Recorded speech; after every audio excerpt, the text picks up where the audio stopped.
আসসালামু আলাইকুম প্রিয় শিক্ষার্থীরা, অনার্স তৃতীয় বর্ষে সন্নিবেশ ও জৈব ধাতব রসায়নের উপর আমার কোর্সের যে ক্লাসগুলো হচ্ছিল, আজকে তার ষষ্ঠ লেকচারে সবাইকে স্বাগত জানাচ্ছি।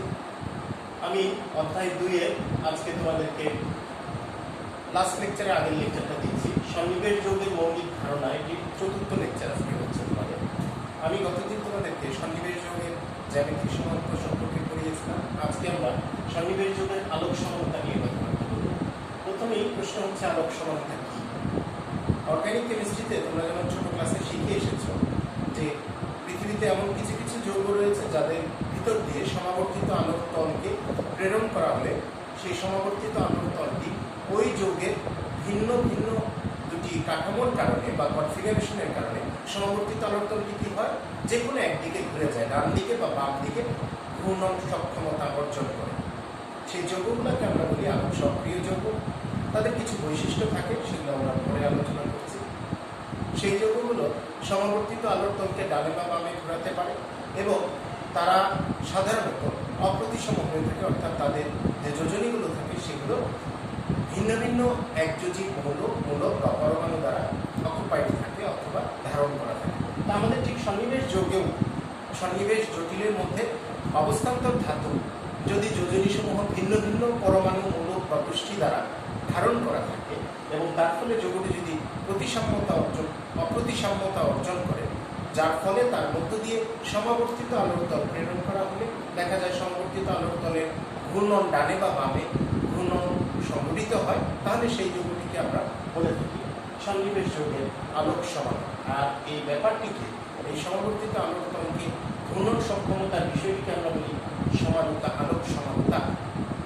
এখন সমাবর্তিত আলোক তল কি এটা একটু বলে নিই। সেটি হচ্ছে, তোমরা জানো আলো হচ্ছে এক প্রকার তড়িৎচুম্বকীয় রশ্মি।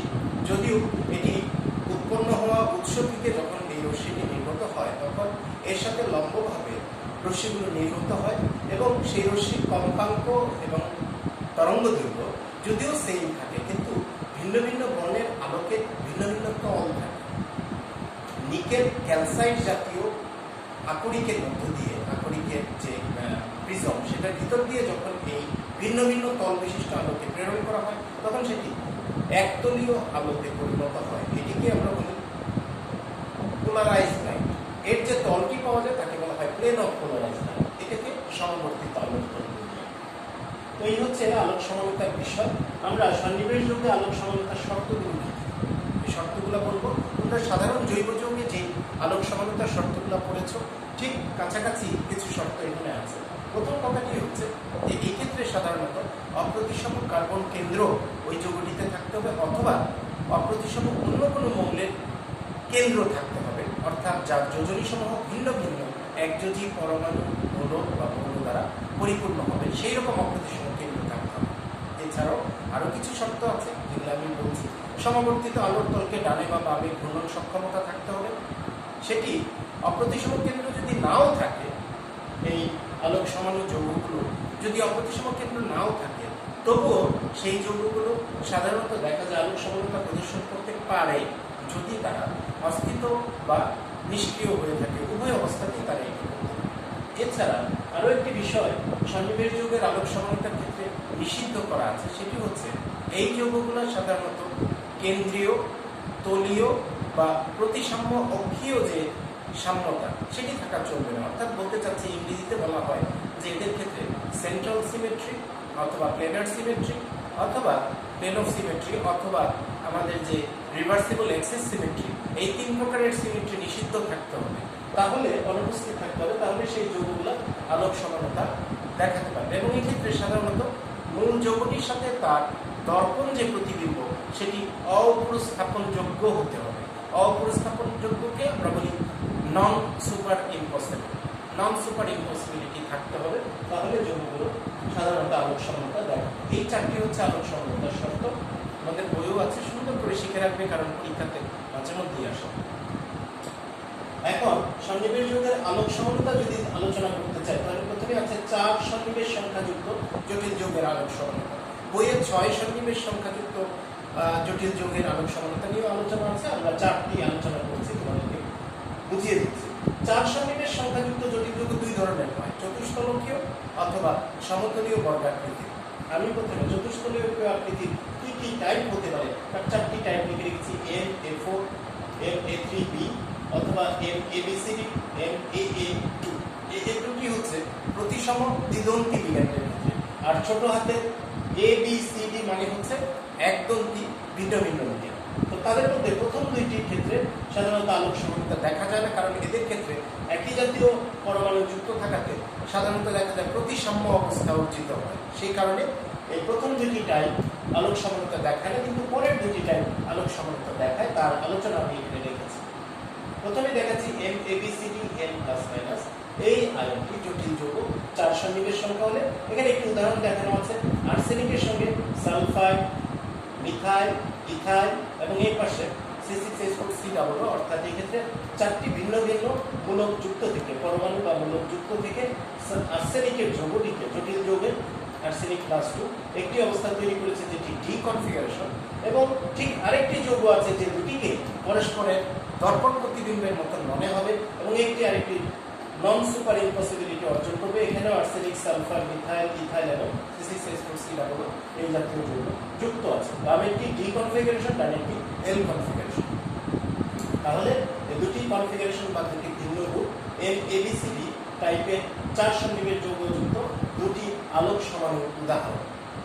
ডান পাশে আরো একটি যৌগ দেখাচ্ছে, আমি বলেছিলাম প্রতিসম দ্বিদন্তী লিগ্যান্ডের ক্ষেত্রে। এখানে দেখানো হচ্ছে বোরনের চারদিকে আমরা এখানে লিখেছি C6H4 CHO এই জাতীয় একটি লিগ্যান্ড দুই দিক থেকে এসেছে, AA ডাবল দুইটি লিগ্যান্ড, দ্বিদন্তী লিগ্যান্ড এসেছে, এবং তার ফলে বাম পাশে যে সমাণুটি দেখতে পাচ্ছ একটি বিস্মতের দুই দিক দিয়ে দুটি লিগ্যান্ড যুক্ত হয়ে AA লিগ্যান্ড যুক্ত হয়ে ডি কনফিগারেশন সৃষ্টি করেছে। ডান পাশে যেটি হচ্ছে ঠিক এটিও একটি যৌগ, আলাদা অস্তিত্ব সম্পন্ন যৌগ, কিন্তু দুটি যৌগকে একটিকে অপরটি আলোক সমান অর্থাৎ দর্পণ প্রতিবিম্বের মতন মনে হচ্ছে। সেই হিসেবে এই দুটি জুটিকে, এই দুটি যৌগের জুটিকে আমরা বলব আলোক সমাণু জুটি। এবং জটিল যৌগ হিসেবে এটি হচ্ছে MAA2 টাইপের আয়নের আমাদের সাধারণত এটি আলোক সমানতা দেখাচ্ছে চার সন্নিবেশ। আমরা এরপরে যাচ্ছি সমতলীয় বর্গাকৃতির যৌগ। সমতলীয় বর্গাকৃতির যৌগ বোঝানোর জন্য আমরা একটি রাসায়নিক বিক্রিয়া কনসিডার করা যায়, যে প্লাটিনামের টেট্রাক্লোরো যৌগ যেটি আছে সেটির সঙ্গে যদি আমরা আইসোবিউটিলিন ডাইঅ্যামিনের এবং এখানে মেসো স্টিলবিন ডাইঅ্যামিন যদি বিক্রিয়া করি, তাহলে এই জাতীয় একটি জটিল কাঠামো তৈরি হতে পারে। তুমি দেখতে পাচ্ছ প্লাটিনামের এক পাশে যা আছে অন্য পাশে সেম জিনিসই আছে। এই জাতীয় যৌগের দুটি কাঠামো তৈরি হয়। আমি জায়গার স্বল্পতার জন্য দেখাই, এরকম আরেকটি কাঠামো বইয়ের মধ্যে আছে এবং চারটি ক্লোরাইড এখান থেকে বিশ্লিষ্ট হয়, বের হয়ে যায়। ফলে ওই দুটি কাঠামোকে পরস্পরে আমরা বলে থাকি একটি আরেকটি দর্পণ প্রতিবিম্বের ন্যায় আচরণ করে পরস্পর আলোক সমাণু হিসেবে কাজ করে থাকে। এই হচ্ছে আমাদের যে সমতলীয় বর্গাকৃতির যৌগ কিভাবে আলোক সমানতা দেখায়। ইউজুয়ালি সমতলীয় বর্গাকৃতির যৌগসমূহ আলোক সমানতা দেখায় না, কারণ তাদের ক্ষেত্রে আমাদের অক্ষীয় এবং অক্ষীয় সমানতা, অক্ষীয় প্রতিসাম্যতা, অর্থাৎ আমাদের যেটিকে আমরা বলি রিভার্সিবল এক্সিস এর ক্ষেত্রে যে সিমেট্রি, সেই সিমেট্রিটি অর্জিত হয়ে যায়। সেই কারণে এই ক্ষেত্রে এবং তলীয় সমানতাও থাকে অনেক ক্ষেত্রে। সেই কারণে এই সমতলীয় বর্গাকৃতির যৌগের ক্ষেত্রে আমরা সাধারণত আলোক সমানতা দেখি না, কিন্তু কিছু কিছু এক্সেপশনাল কেস আছে যার মধ্যে একটি আমরা দেখিয়েছি। এই হচ্ছে আমাদের আলোক সমানতা নিয়ে আলোচনা। এরপরে আমি জটিল যৌগের সুস্থিতি নিয়ে একটু কথাবার্তা বলবো। জটিল যৌগের সুস্থিতি আসলে একটি জটিল যৌগ যখন গঠিত হয় তখন নির্গত যে তাপ, সেই তাপ শক্তির সাথে সমানুপাতিক হয়ে থাকে। কোনো জটিল যৌগ গঠনকালে যত বেশি পরিমাণে তাপ শক্তি নির্গত হবে, জটিল যৌগটির কি হবে, স্ট্যাবিলিটি তত বেশি হবে, অর্থাৎ সুস্থিতি তত বেশি হবে। তাহলে সুস্থিতির মূল নিয়ামক হচ্ছে জটিল যৌগের গঠনের সময় যে নির্গত তাপ শক্তি পাওয়া যায় সেই নির্গত তাপ শক্তি। সাধারণত এই সুস্থিতি দুই ধরনের হয়ে থাকে, তাপগতীয় সুস্থিতি আর একটি হচ্ছে রাসায়নিক গতীয় সুস্থিতি। তাপগতীয় সুস্থিতির ক্ষেত্রে আমরা বলেছি, তাপগতীয় সুস্থিতি হচ্ছে সাধারণত কোনো একটি জটিল যৌগ যখন গঠিত হয় তখন যে জটিলটি তৈরি হবে সেটি গঠনের কালে নির্গত তাপের উপর নির্ভর করে যে যৌগের সুস্থিতি নির্ভর করে, অর্থাৎ যে উৎপন্ন যৌগের জটিলের সুস্থিতি নির্ভর করে, সেই রকম ঘটনাকে আমরা বলছি তাপগতীয় সুস্থিতি। এবং তাপগতীয় সুস্থিতি বোঝানোর জন্য আমি একটি বিক্রিয়া দিয়েছি। কপার আয়নের সঙ্গে এই বিক্রিয়া করে কপার ইডিটিএ একটি জটিল যৌগ তৈরি করেছে, তার ক্ষেত্রে আমরা যদি সাম্যাবস্থার ধ্রুবকটি লিখি তাহলে যেই মান পাওয়া যাবে এটিকে আমরা এই ক্ষেত্রে বলছি সুস্থিতি ধ্রুবক, এবং সুস্থিতি ধ্রুবকের মান 6.3 10⁸ বিক্রিয়াটি যদি কপার দিয়ে না ঘটিয়ে আমরা লিথিয়াম দিয়ে ঘটাই তাহলে লিথিয়ামের সঙ্গে এই বিক্রিয়া করে যে যৌগ তৈরি করবে তার ক্ষেত্রে এই সুস্থিতি ধ্রুবকের মান পাওয়া যায় 9 × 10⁻21। আমাদের বই ভুল আছে, এটা 20 না, এটা 2 লেখা আছে, এটা 21। যেহেতু এটি বেশি, অতএব কপার আয়নের এই কপারের জটিল যৌগের সুস্থিতি লিথিয়াম ইডিটিএ যৌগের চেয়ে সুস্থিতিটি বেশি হয়। এরপরে আমরা গতীয় সুস্থিতির দিকে আসি। সেটাতে যাওয়ার আগে আমরা বলতে চাই গতীয় সুস্থিতি হচ্ছে সাধারণত কোনো একটি রাসায়নিক বিক্রিয়া যখন সংঘটিত হয় তখন সাম্যাবস্থায় চলতে থাকে, বিক্রিয়কের সঙ্গে উৎপাদের সাম্যাবস্থায় চলতে থাকে। যে গতিতে এই সাম্যাবস্থাটি অর্জিত হয় সেটিকে বলা হয় গতীয় সুস্থিতি। সেটি সাধারণত গতীয় সুস্থিতির দ্বারা পরিমাপ করা হয়। এখন এই তাপগতীয় সুস্থিতির সাথে গতীয় সুস্থিতির কিছু পার্থক্য আছে, বৈশিষ্ট্যগত সেই পার্থক্যগুলো বলে দিচ্ছি। সাধারণত তাপগতীয় সুস্থিতি যত বেশি হবে যৌগটি তত বেশি স্টেবল হবে, এবং এই ক্ষেত্রে এটি সাধারণত আমাদের সক্রিয় শক্তির সাথে নির্ভরশীল নয়। 2 নম্বর হচ্ছে এটি একটি তাপগতীয়ভাবে সুস্থিত যৌগ আসলে সক্রিয় থাকতে পারে, নিষ্ক্রিয় অবস্থাতে থাকতে পারে, এবং তাপগতীয় রাশি দ্বারা সাধারণত এটিকে পরিমাপ করা হয়। অপরপক্ষে গতীয় সুস্থিতি হচ্ছে এটি বিক্রিয়া কৌশলকে নির্ভর করে এবং সাধারণত সক্রিয় শক্তির উপর নির্ভরশীল হয়, এবং সবার শেষে বলতে চাই রাসায়নিক গতিবিদ্যার সূত্রের সাহায্যে এই গতীয় সুস্থিতি পরিমাপ করা হয়ে থাকে। তাহলে দুটি তোমরা বুঝলে। সবার শেষের আলোচনা আমি সন্নিবেশ যৌগের প্রয়োগ, 3টি প্রয়োগ সম্পর্কে আলোচনা করতে চাই। 1 নম্বর হচ্ছে বিভিন্ন ধাতুর আয়ন শনাক্তকরণ, যেমন silver, copper, zinc, ferrous, ferric ইত্যাদি আয়ন শনাক্তকরণে আমাদের এই সন্নিবেশ যৌগের প্রয়োগ আছে। আমরা বিভিন্ন যৌগ অ্যাপ্লাই করে potassium ferrocyanide, ferric cyanide, ammonium thiocyanate ইত্যাদি যৌগ ব্যবহার করে অথবা টেট্রামিন কিউপ্রিক সালফেট যৌগ উৎপন্ন করে আমরা এই ধাতুর আয়নগুলো শনাক্তকরণ করতে পারি।